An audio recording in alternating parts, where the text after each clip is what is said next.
Another video in this series under network design security. Today's topic is Azure Firewall. All right, so we will try to explore Azure Firewall, which is a network firewall. All the features and everything we'll explore in this video. So the idea is, let's suppose we have a virtual network, okay, or we have multiple virtual networks, let's suppose. Okay, maybe one of it is on premises, or maybe this is Azure VNet, this is on premises, and this is Azure VNet. Maybe we have another Azure VNet. Okay, this is again Azure VNet. Now usually what happens, these are connected through peering, right? And these are connected through either express route or VPN, right? So peering, here we have either VPN or express route. Now this is our hub VNet, and these are our Spock VNets. So I should mention hub, I should mention Spock, I should mention Spock here as well, right? And we all have resources in each of the virtual network. Okay, and this hub network has certain shared services. Okay, like firewall. Okay, why a firewall?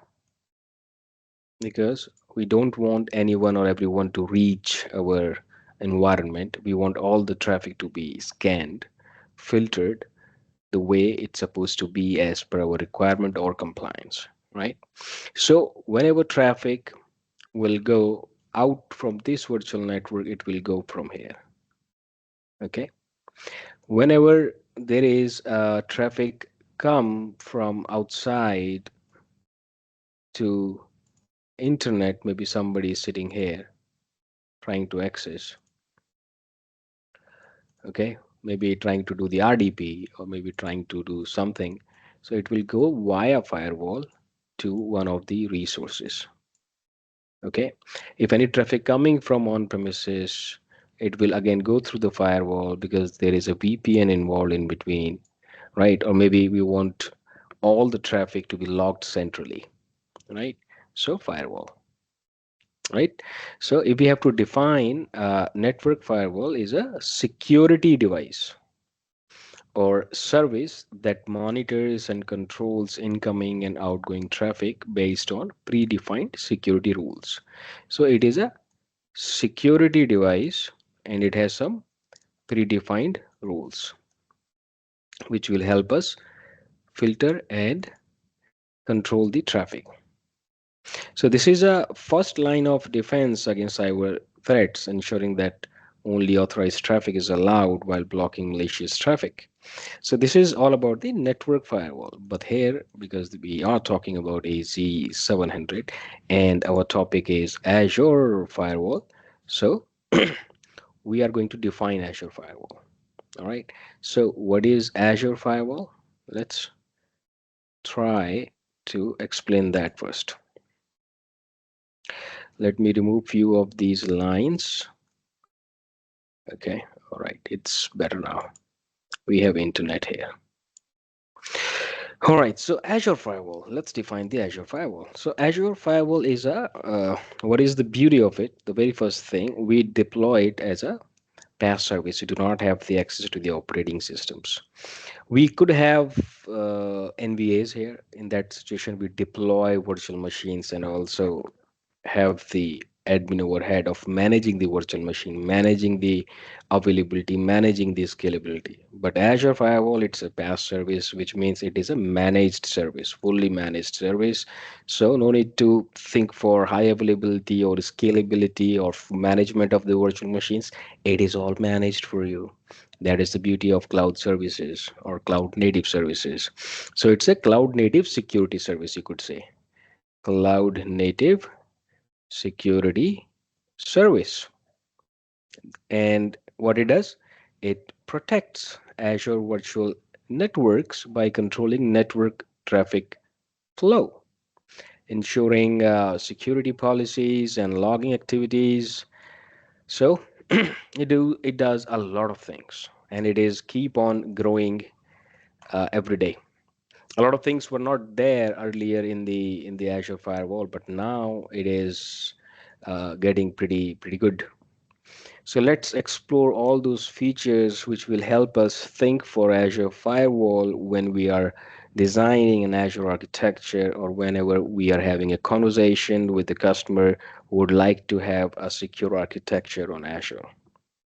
So let's start learning Azure Firewall. The very first feature is HA. It is highly available because it is a managed service. Okay, so Azure Firewall, we have the access on the portal, the UI, but at the back end they have multiple uh, virtual machines running. Okay, at the back end, more than one, and we deploy it in a subnet. That's the reason we ask, like MS asked to use larger subnet, not just like /28, but more than that. So it is highly available by default. If one of the VM which is running this firewall goes down, other VM will take over. By default, like VPN gateway, it has multiple VMs running at the back end to give you high availability. Similarly, Azure Firewall is also running on multiple instances. If any of the instances goes down, the other will take care of it. Okay. If it is NVA or traditional firewall, then we need a manual HA setup. We need to think for the traffic to go in and go out, symmetric, asymmetric routing, and everything. We need to think for the load balancers. We need to think for the failover configurations, active, passive, active, active, a lot of things. And of course, the management of the virtual machine. With Azure Firewall, we get inbuilt HA, reducing operational uh, complexity, reducing operational complexity. All right, and ensuring continuous protection. And of course, HA has its own benefits. All right, so that point is pretty clear. It was genuine, simple. Now let's try the other point, which is scalability, because it is a cloud native service, so it has scalability feature inbuilt. As I was saying, more than one VM. So if somehow, okay, let's suppose you are running some website that sees high traffic spikes during sales event like Black Friday. So instead of manually increasing firewall capacity, Azure Firewall dynamically scales to handle increased traffic. So a lot of traffic is coming in. What will happen? The backend instance will increase automatically to handle that traffic. So it has that back scalability in place. And if we compare this with traditional firewalls or NVA, they have fixed capacity limits requiring usually manual scaling. Okay.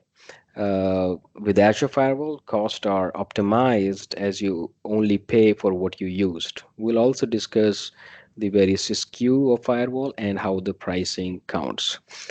Well, pricing, because we talked about only pay for what you use. So pricing is more of a base and then the data. These two factors responsible for the pricing, right? It's not like if it is scaling a lot of instances and you don't have access to the instances, the MS is going to charge you a lot of money. No, it's not like that. It's all about data and logging, and it would you would have all the logging for the data which is getting in and out, right? Then the third feature, which is interesting, is FQDN filtering rules. Okay, We all understand this because with the help of this Azure Firewall, we can restrict outbound. For example, this guy sitting here wants to access facebook.com. It try to access request because everything will go through the firewall to the internet. It will block it right here. No, you're not supposed to access facebook.com because this is production server, right? So, or maybe there was the deny example. Let's take an example of allow, because FQDN also supports, which is something interesting I should mention, wildcard. Okay. Now let's suppose the same guy who was trying to access some useless websites. Now the same guy, wants to access only Office 365. Okay. Office 365. It will go here. Now Office has multiple, FQDNs. So what can we do? We can do asterisk. We can do rule as an asterisk dot office 365.com. So all things will be covered with this, right?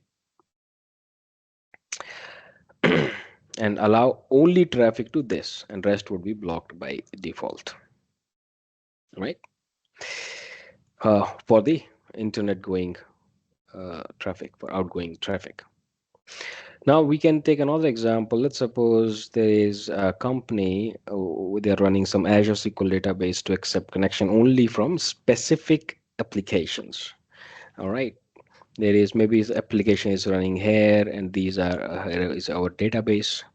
So it only allow traffic to, we can have the wildcard again here with the help of like asterisk database dot windows dot net in firewall rules, FQDN. If you are also doing east west north south kind of traffic, you can do like that as well. The point is, this is what the FQDN filtering is, where you can have FQDN name. We can also use wildcard so that we can cover everything rather than typing manually, right? So it helps restrict internet access while allowing access to business critical SaaS application, FQDN filtering. Unlike proxy based solutions, it doesn't require, no SSL decryption is needed here. So what we'll do, it will improve the performance, right? And of course, wildcard will help you manage it better. So this is one of the good feature we have here in Azure Firewall. Then we have network rules or network traffic rules, just like we have on the NSGs. So it is centrally managed, allow, deny rules based on IP port and protocol. Sounds familiar, last video, right? So it is fully stateful. So it manages the stateful. No need to do separate inbound and outbound. It knows this is the response of a request, meaning it can track active connections to allow or return traffic. So we can create network rules just like FQDN rules for allow and deny on the basis of IP, port, and protocol. All right, for example, there is a company here running an internal HR portal on Azure VMs, maybe here. Now, only allow internal users to access the HR portal on port 443. So we can write those rules here, network rules, for this. Any traffic coming here, if it is coming from something like 10.10.0.0/24, which belongs to your internal IP address, only that is allowed, right? Or we can have another example, like if you have multi-tenant environment. So uh, in the situation, we have multiple customer workloads in separate virtual networks. So firewall rules prevent cross VNet traffic, isolating customer environments, which is pretty complex, but I'm just trying to make a point here. Network rules, okay? So it will control the traffic which is going here and there as per allow, deny on the basis of IP port protocol. So it ensures only trusted traffic, only trusted traffic reaches to the business critical application. Unlike NSG, it locks every rule match for compliance. So it has a pretty good locking mechanism as well. Then it has another thing which is FQDN tags. Yes. So we have predefined FQDN categories for Azure services. So we need not to do manually specifying IPs, a huge list of IPs like service tags. So Microsoft maintains and updates these lists dynamically. So you need to just you can utilize the tag, and the backend IPs will be managed by the Microsoft. For example, you want Azure VM to receive Windows update while blocking all other outbound traffic, right? So instead of manually adding all Windows Update FQDN, the FQDN tag Windows Update is used in an application rule, right? So it's pretty much easy and makes your job easy. So it simplifies security rule management. FQDN tag simplifies security rule management, and of course prevents accidental service disruptions because IPs are managed by Microsoft. We have the tag, right? Like Windows Update tag. Okay, now let's see the another feature, the sixth one, which is service tag. One more tags we got. We already know what service tags are. We have seen it in previous videos, even in the NSU one. It is Microsoft managed collection of IP ranges for Azure service specifically. So automatically updates when Microsoft changes service IP, just like in FQDN tag. So here, instead of, for example, if we have Azure VM that need to communicate to the Azure storage securely, instead of manually tracking Azure storage IPs, we can use service tag like we use in service endpoint, right? So it eliminates the need for manually updating firewall rules and reduce administrative overhead. Right, simplifying security rule management again. So these are simple six service features, security features that we have been through as of now. Let's go here to the seventh one.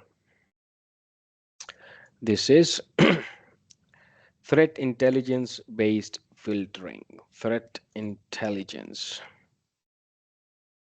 Okay, this is something very interesting. Azure Firewall can gets, because it is native service, so Microsoft is doing connecting it through the Microsoft Threat Intelligence to detect and prevent, right?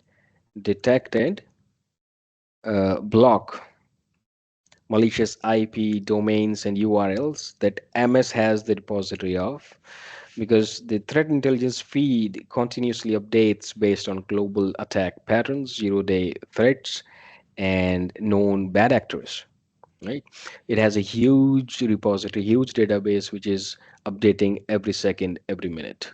So it utilizes that intelligence. On the basis of that intelligence, it works right. It works very well. So certain, you could say like IDPs, right? IDPs. All right. Let's suppose there is an financial student institution runs workloads on Azure and wants to prevent traffic from malicious sources. So if we enable threat intelligence based filtering, it will automatically block or alert if traffic is coming from known blacklisted IPs right there. No need to go after the IP, just enable this feature, right? And if you have, let's take another example, this will help us to understand it better. For example, you're running some application which is getting attacked by known blacklisted IPs attempting to brute force login credentials. So in that situation, this Azure firewall automatically picks that IP and blocks it so that your credentials would not be broken, or the brute force would be blocked, something like that. Yeah. So uh, and this getting update automatically, dynamically every time. So Azure firewall also automatically updates its blacklist, improving security posture without manual intervention. All you need to do is just enable this feature with the correct SKU of Azure Firewall, which are basic, standard, and premium, and it comes with the premium one. So IDPs. Now, eighth feature is TLS inspection, which is deep packet inspection. So what exactly it means? It means the Azure Fire has the feature which can decrypt, inspect, and re-encrypt the outbound TLS HTTPS traffic to detect hidden threats, protect against malware, phishing, and encrypted data. Right. So decrypt, check, and re-encrypt. But yes, TLS inspection adds processing overhead, requiring higher performance firewall SKUs. So of course it will be premium. And this TLS inspection prevents data leaks, okay, and phishing attacks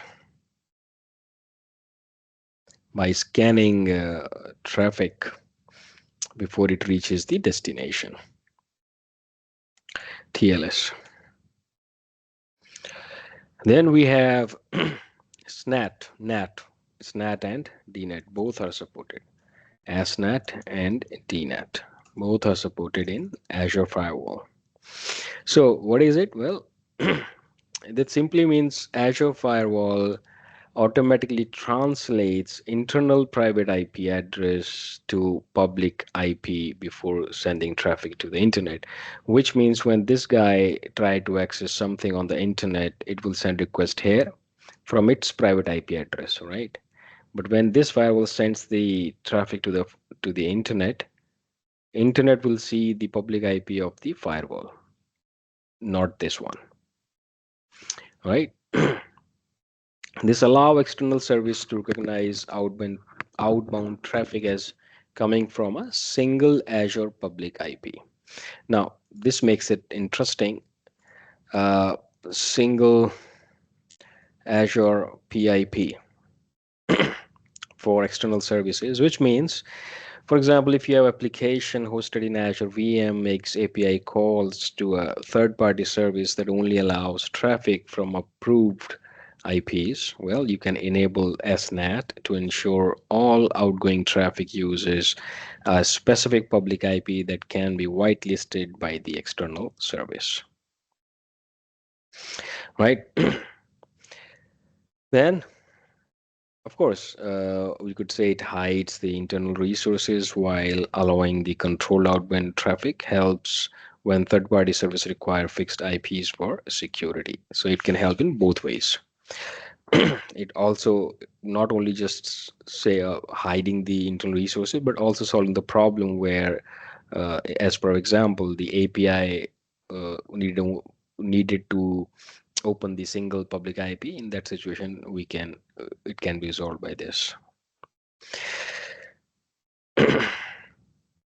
Then we have we mentioned DNAT. So let's talk about DNAT. So DNAT is destination network address translation. So earlier SNAT is where this guy is going out to the internet. Now this time DNAT allows external traffic. Some guy sitting here. Okay, it's pretty big laptop. Some guy sitting here externally to reach internal Azure resources through Azure Firewall. Okay, because we also have internet here. Okay, like this. So public IP traffic is translated and forwarded to the internal IP address. Maybe this guy is trying to connect. So we have private IP address here. Private IPs because we want to make it secure. So we don't allow public IPs. We have private IPs, and communication goes through the firewall. So if this guy try to access, so destination getting translated to this private IP, DNet. All right. So maybe this guy is trying to access the RDP. Uh, so this public IP, then it will forward it to this private IP, which is not exactly a well secured way, but I'm just giving you the example, right? All right, so what exactly it is doing? These both things, both DNet and they are just eliminate direct access to the resource. Okay, it's hiding the exact source or destination, and we are getting centralized logging here for all those things. And but it is not recommended for high traffic web application in that situation, because it's a network firewall, as I said, and I'm saying web application, so we need front door or app gateway for those kind of applications, right? Already, then another one is we can have multiple public IPs with this Azure firewall, which will help us in many ways. Okay, let's see how we can get the how this impacts. So Azure Firewall supports up to 250 public IPs for handling specific inbound and outbound. Specific inbound and outbound.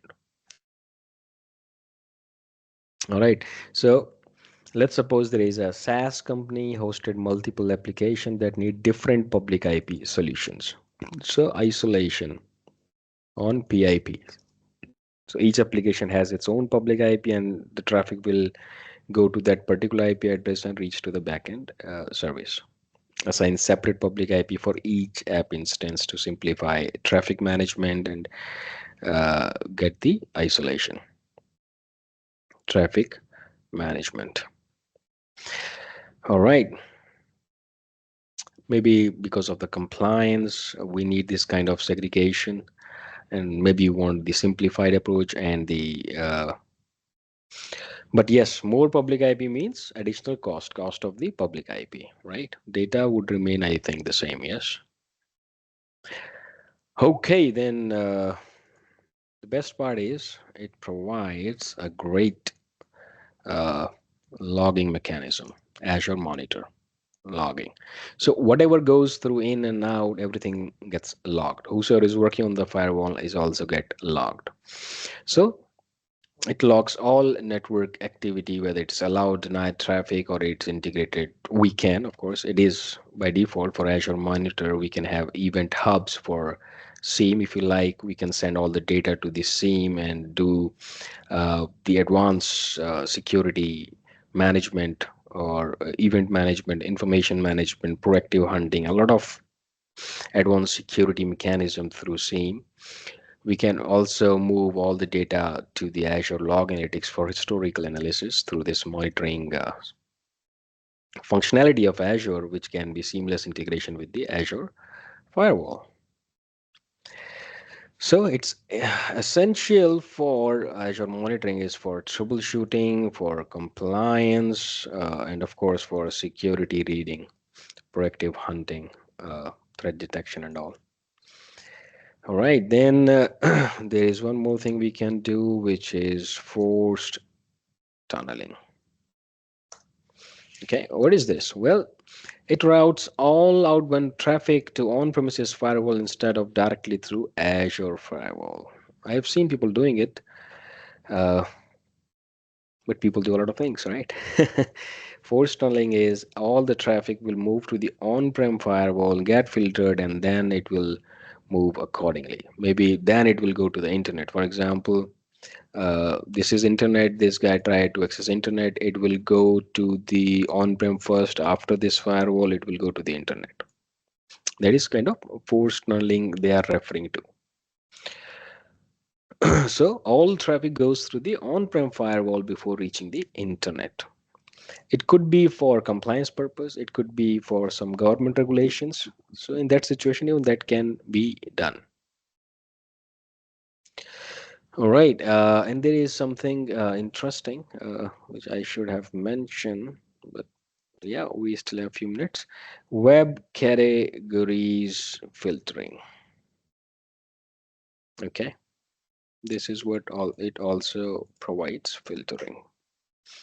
So it allows or blocks access to websites based on predefined categories like social media, okay, like gambling, or maybe adult content, right?